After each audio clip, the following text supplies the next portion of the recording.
voltaram de Jerusalém, trazendo consigo João, chamado Marcos. Na igreja de Antioquia havia profetas e doutores. Eram eles Barnabé, Simeão, chamado Boneiro, Lúcio de Cirene e Manaé, que fora criado junto com Herodes e Saulo. Um dia, enquanto celebravam a liturgia em honra do Senhor e jejuavam, o Espírito disse: separai para mim Barnabé e Saulo, a fim de fazerem o trabalho para o qual eu os chamei. Então eles jejuaram e rezaram, impuseram as mãos sobre Barnabé e Saulo, e deixaram-nos partir. Enviado pelo Espírito Santo, Barnabé e Saulo desceram a Seleucia e daí navegaram para Chipre. Quando chegaram a Salamina, começaram a anunciar a palavra de Deus nas sinagogas dos judeus. Eles tinham João como ajudante. Palavra do Senhor. Graças a Deus.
naquele tempo, Jesus exclamou em alta voz: quem acredita em mim, não é em mim que acredita, mas naquele que me enviou.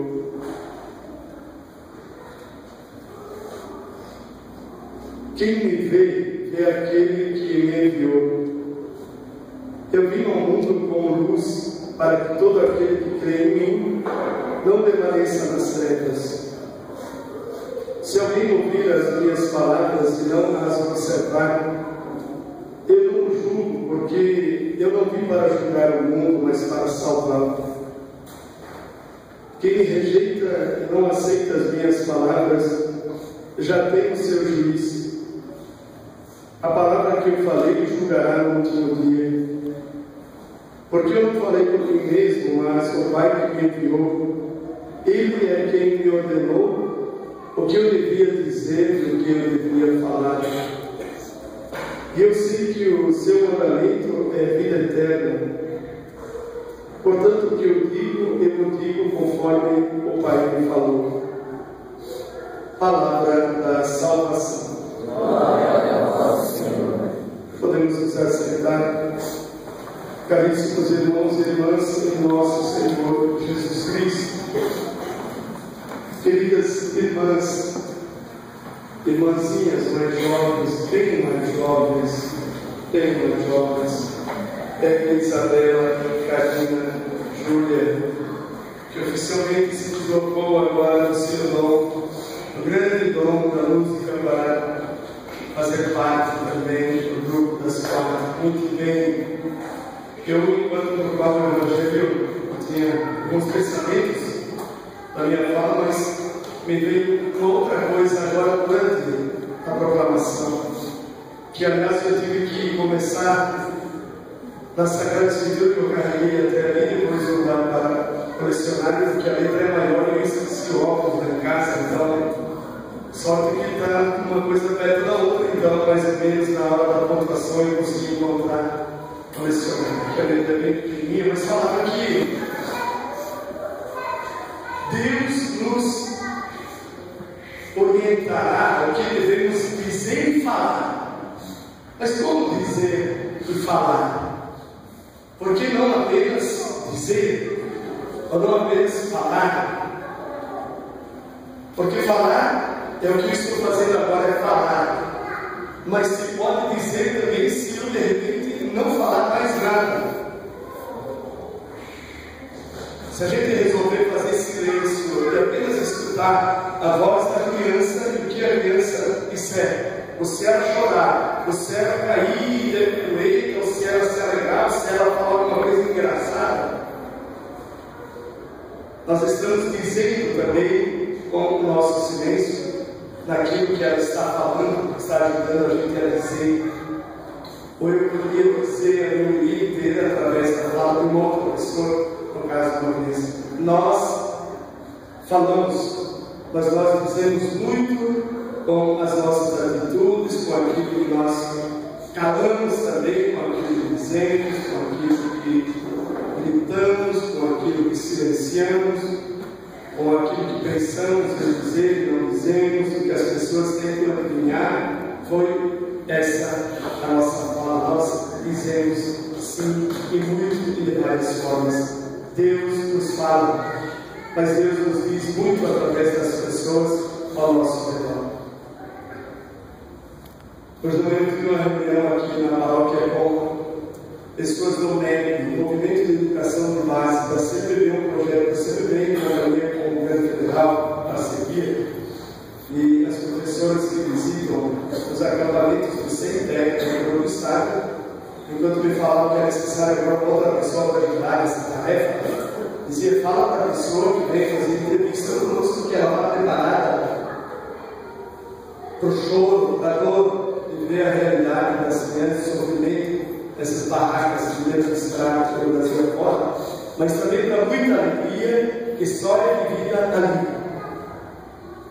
Quem se põe no trabalho com os irmãos de rua, com os pobres, de modo geral, sabe do muito sofrimento, da perseguição, e do frio, e da fome, e do cansaço, e da vontade de ir um dia pegar o banquinho e sair mansinho, mas também das muitas alegrias que são conquistadas justamente por causa dessa opção de vida. Para ficar ainda no Evangelho e depois falar uma coisa meio além daquilo que está aqui, aquilo que eu me preparei para falar, a leitura dos Atos dos Apóstolos fala de algumas pessoas que faziam a igreja crescer.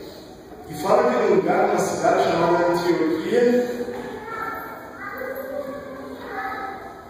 havia ali mestres e profetas, e cita alguns: Barnabé, Simeão, chamado o Negro, Lúcio, da cidade de Cirene, e agora, um nome importante, Manaém, pouco conhecido, Manaém.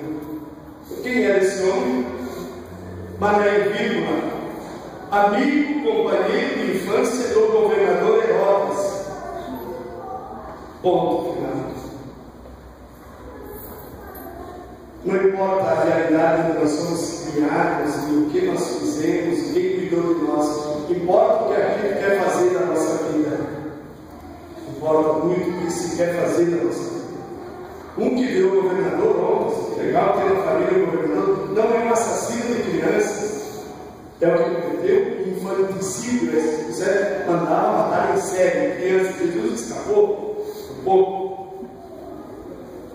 Então era coisa boa, não era tão coisa boa. E o amigo de infância, apesar da possibilidade, companheiro, fala aqui, de repente é um profeta, um grande homem de Deus, mestre na doutrina do Senhor.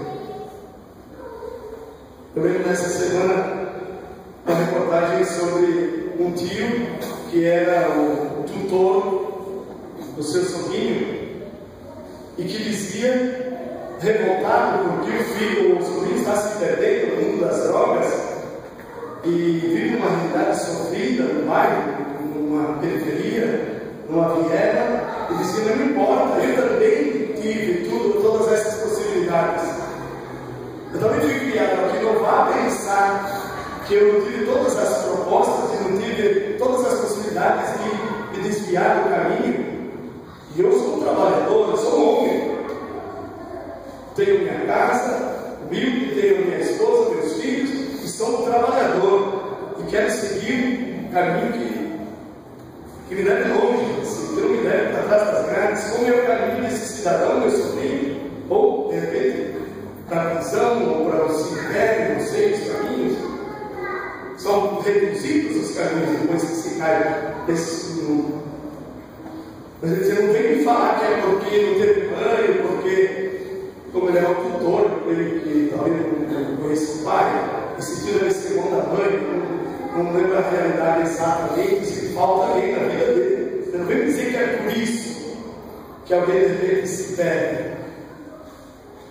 Há tantas pessoas que poderiam nos testemunhar uma vida de trevas e que estão aí brilhando, iluminando a vida de pessoas e buscando o seguimento de Deus, apesar da dura realidade que tiveram na infância, na adolescência, na juventude. É bonito quando é assim. E é muito triste quando alguém tem uma família bem estruturada e se põe a perder por aí, e cai, e arrasta alguns juntos, porque olha, às vezes da sabedoria, da academia, da boa formação também proclime. Há uma boa formação, há uma esperteza, inteligência e muita sabedoria. Infelizmente é assim também. O que eu quero falar hoje para essas 4 meninas e para todos nós se baseia numa historinha que eu recordei dia desse do jornal, e eu não lembro porque eu recordei, mas eu recordei. Eu acho que é porque lá na minha casa no Rio Grande do Sul a gente tinha, eu falei que vai sempre teve um cachorro, vai sempre teve.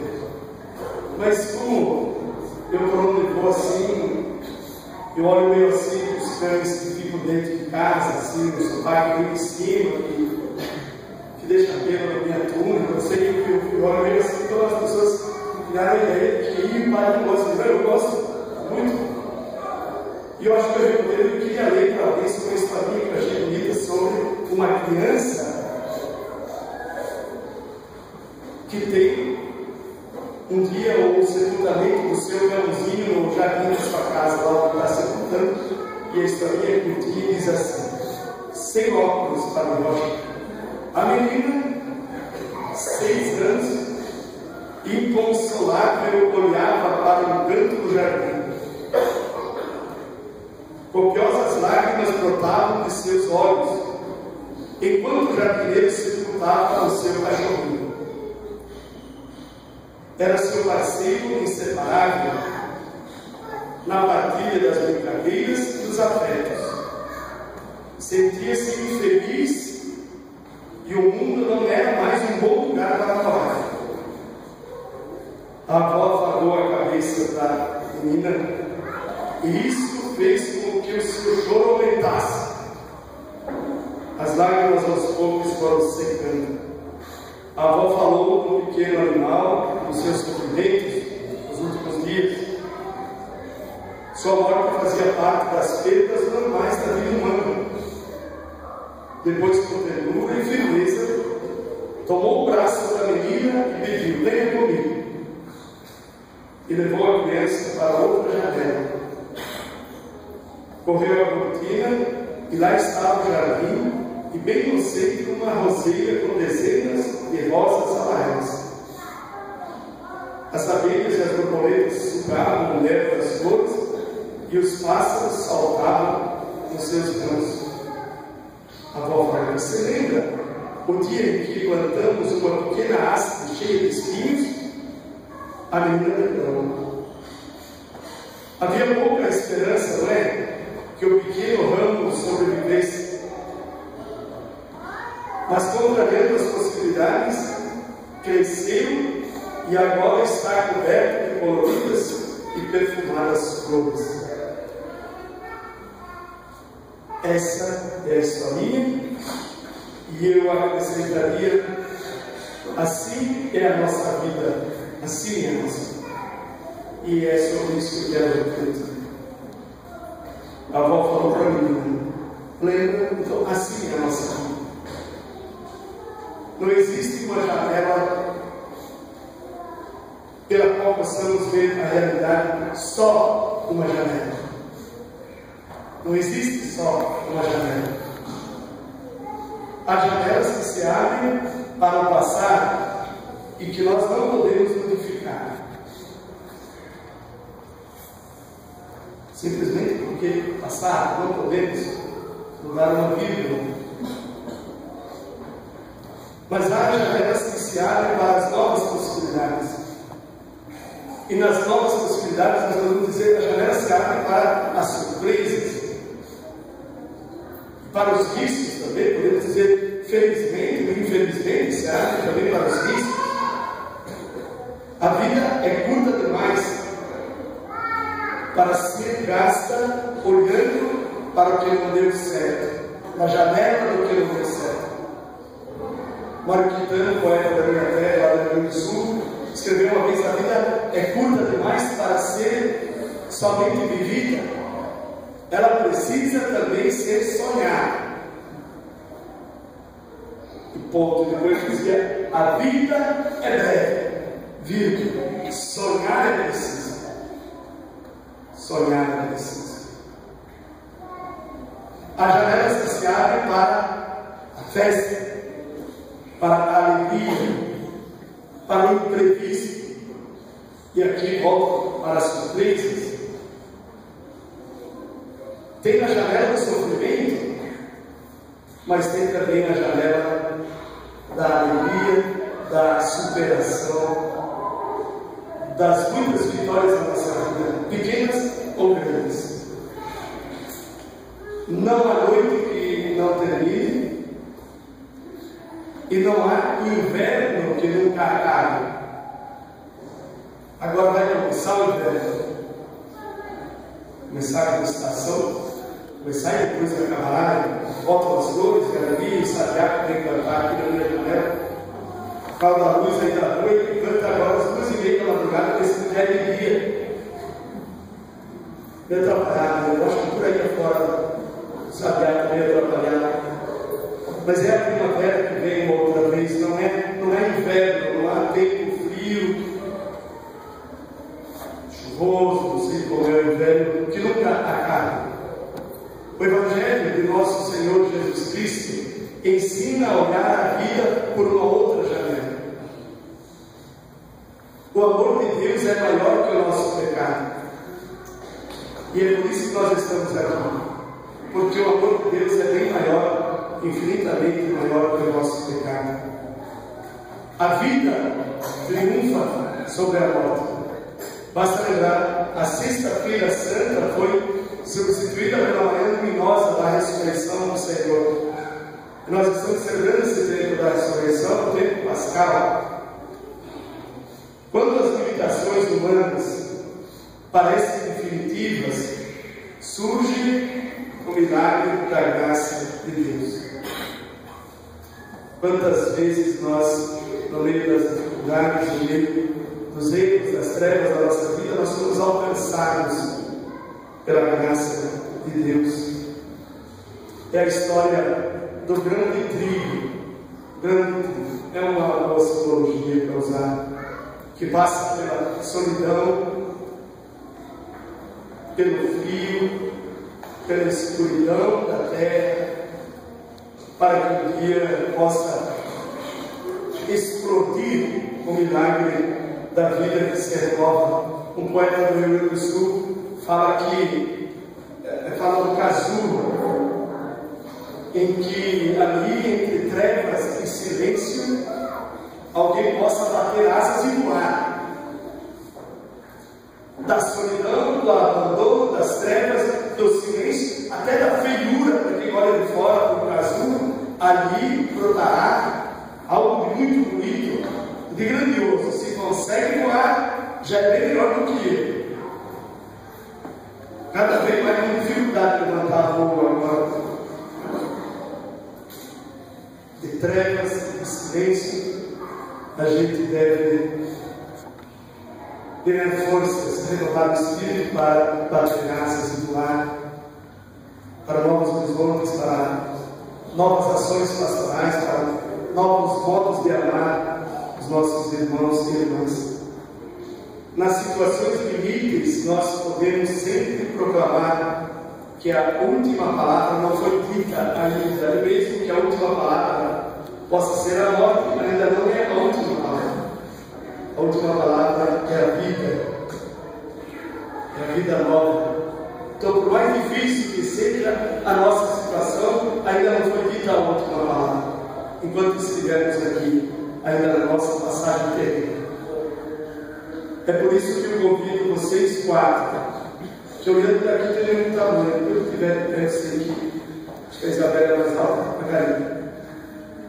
Parecida de tamanho assim, igualzinho, né, retinha, colocaram uma régua, acho que era para o banco, para vocês sentarem e ficar igual.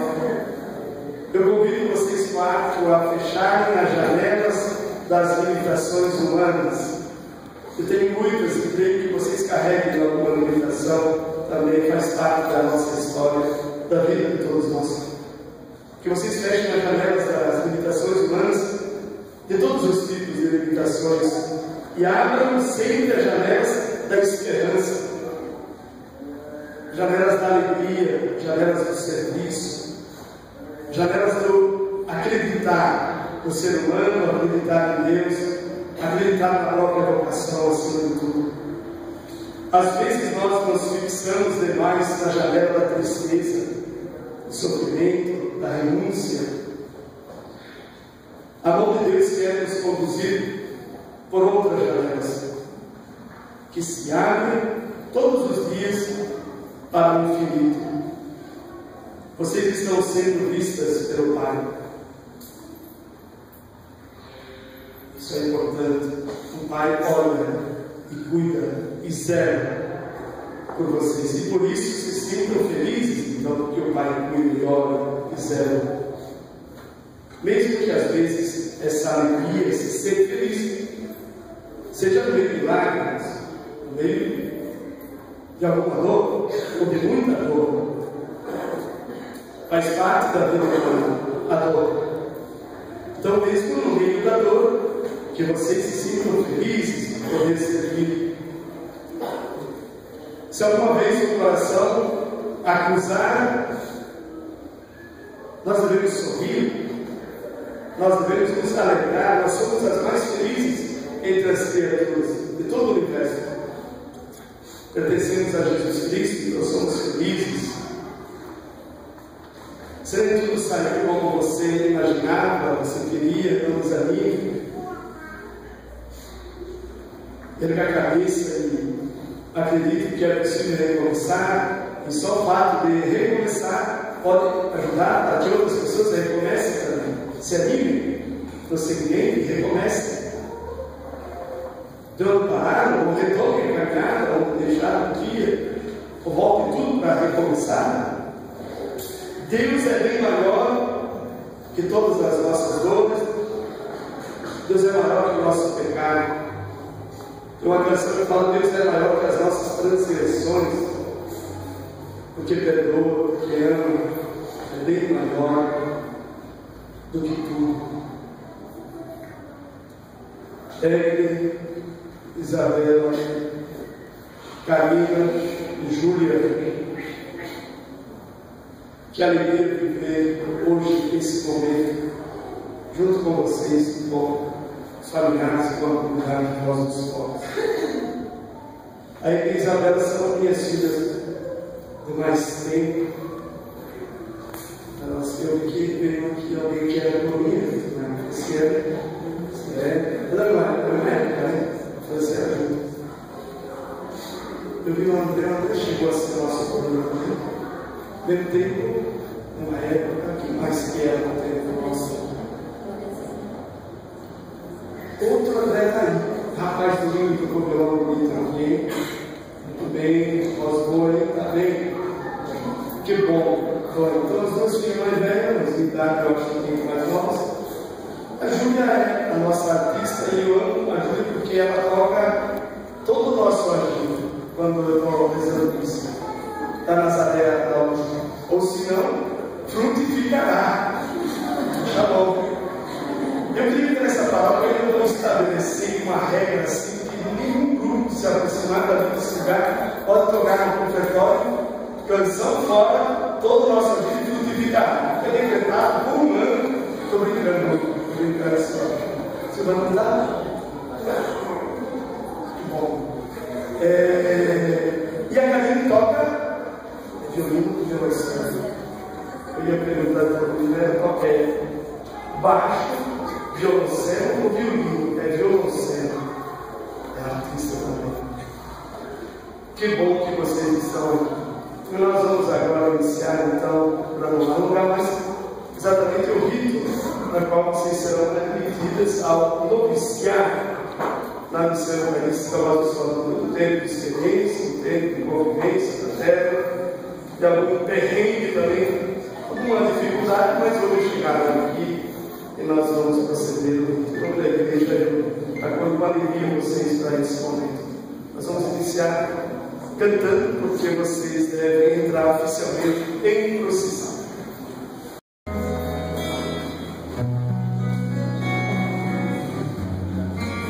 Amados irmãos e irmãs, hoje para nós, da comunidade Voz dos Povos, é um dia de muita alegria, pois as nossas irmãs, Ellen, Isabela, Karina e Júlia, entrarão para o noviciado.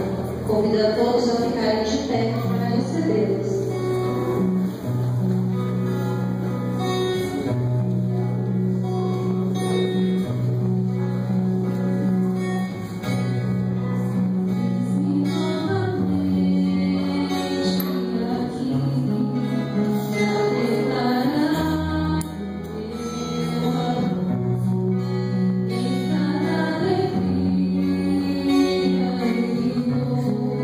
Tua amizade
a todos os que puderem a ficar de joelhos para cantarmos a ladainha dos pagãos.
Podemos nos assentar.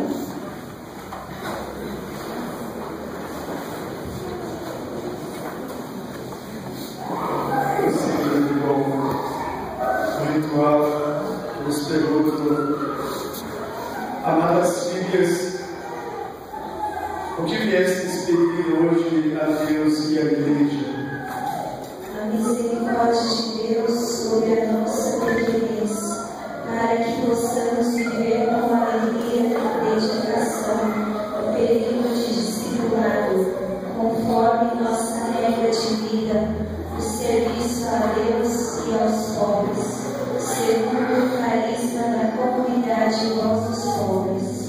Diante de Deus e de toda a comunidade que reunida nessa noite, eu vos pergunto, é de livre e espontânea vontade que vocês decidem entregar a própria vida a serviço de Deus e dos pobres? Sim, pois declaro diante de Deus e de toda a comunidade aqui reunida que ninguém tira a minha vida, eu a dou livremente. Já que é livremente que se entregam hoje ao serviço de Deus e da igreja, conforme o carisma da comunidade de vossos pobres, eu vos pergunto, vocês declaram ter lido novamente e aceitar livremente tudo o que está escrito na regra de vida dos celibatários da comunidade de vossos pobres? Sim. Vocês prometem participar com fervor da Santa Missa, cuidar e amar os pobres com um amor eucarístico, defender os direitos dos sofredores de rua, denunciando toda a injustiça das quais eles são vítimas, e se consagrar a Nossa Senhora, amando e rezando pelos sacerdotes católicos? Sim. Nesse período de noviciado, vocês, por uma grande graça de Deus, prometem buscar a santidade com todas as forças e fraquezas e obedecer alegremente a mestre de noviças escolhida para vos auxiliar neste tempo, buscando exercitar a humildade e a obediência? Sim. Vocês prometem diante de Deus e da Santa Igreja, da qual sou representante, e também diante do Ministro-Geral da Comunidade de Vossos Pobres e da Ministra da Vida Celibatária, que durante o período de noviciado vão guardar a castidade perfeita, a obediência alegre e a pobreza? Sim, com a graça de Deus. Que o Deus trino e santo vos dê a graça necessária para viver este vosso propósito.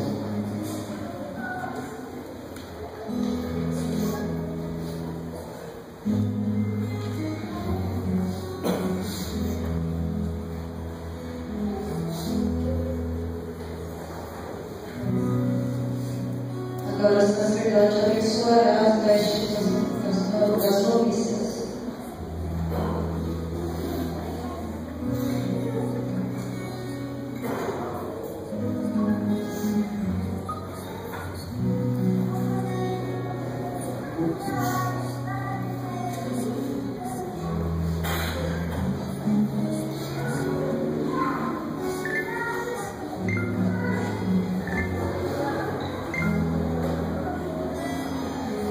Que essa vestimenta, que será visível a todos, será utilizada exteriormente, represente a boa intenção que vai no coração de cada um de vocês, por Cristo nosso Senhor.